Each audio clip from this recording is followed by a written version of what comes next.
Why students fail to achieve desired scores in IELTS? There are total 7 reasons, I would say 7 mistakes which students make, and I will also discuss what other students do who achieve their desired scores in this exam. So it would be more of a do's and don'ts video. You'll get to know what you should not do if you want good scores. So let's look at the first one. The first mistake: students who fail to get desired scores in IELTS, they do not improve their English, they do not improve the language, they only practice the modules. They keep practicing listening, reading, writing, and speaking. They keep practicing the techniques, tips, strategies, but they do not improve their English. But students who are smart, they focus equally on their level of English and on exam practice, because they know that this test will reflect the real level of their English in the result. So they know that if their level of English will be good, they will naturally get good scores in this exam. So you should also focus equally on your level of English and exam practice. You can learn new words, you can listen English on regular basis, you can try to make new sentences so you can improve your language. Let's look at the second mistake. Second mistake is that students do not know their level before booking the exam. Majority of students make this mistake. They first book their exam and after that they start practicing. After that they start preparing for the exam. But the students who achieve good scores in IELTS, they know their level before booking the exam. They know very well how much time it will take to achieve the target score, and if they do not know their level, they consult with their trainer, they take advice from them before booking the exam. So you should know that what score you need and what is your current level. So you should not book exam before knowing your level or before taking advice from your teacher or trainer. Third one is that students who fail, they do not master one strategy but keep looking for other ones. They try to learn different strategies but they do not master one. But on the other hand, students who are good, who are smart, they master one strategy for accuracy in specific question type. For example, if a student is not good in true false not given question, he practice one strategy for that question multiple times and he'll be good in that question. So do this thing, master one strategy, don't go behind the other strategies, different multiple strategies for one question type. This way you'll not be able to master any question type and you will lose scores and you will not be able to get good scores. Let's look at the fourth one. The fourth mistake is students do not understand the marking criteria of speaking and writing. Even some students do not know this kind of thing exists. So if you want to know about the marking criteria of speaking and writing, you can just Google band descriptors of speaking or writing. You'll get the first link of IELTS.org. If you'll open that link, you'll get the PDF format of the marking criteria.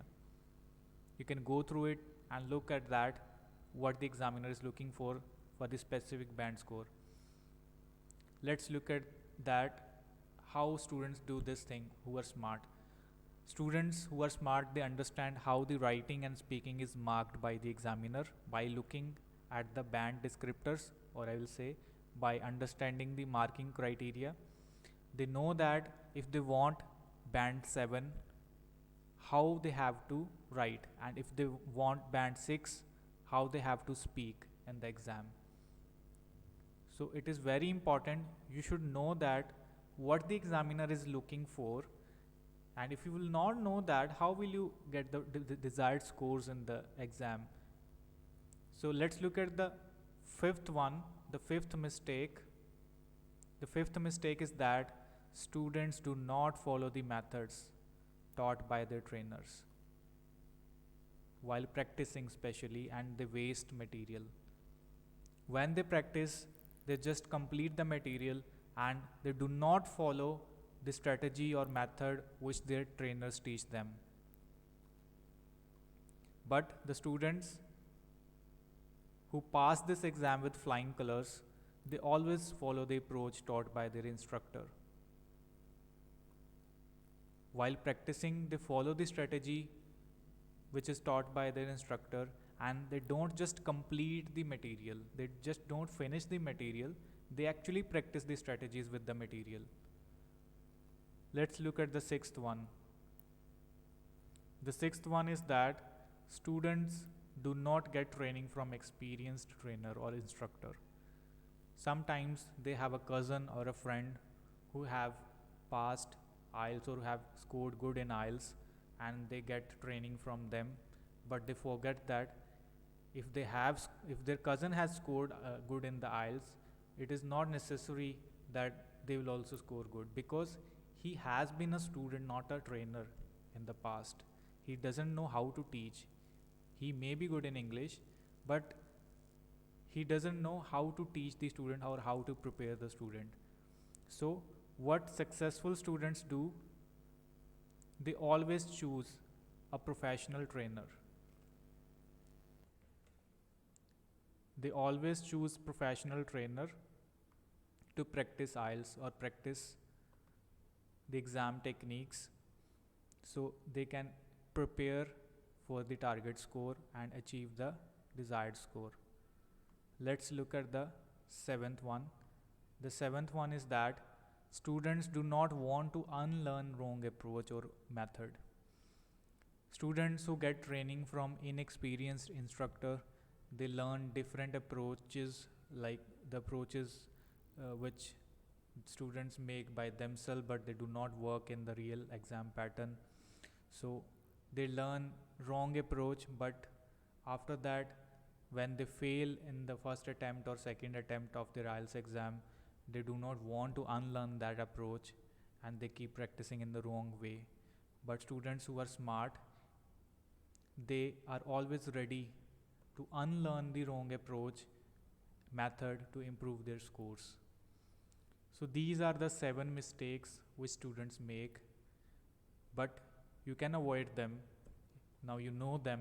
If you want, you can take the screenshot of this, and it depends on you how you want to look after you get your results, like this or like this.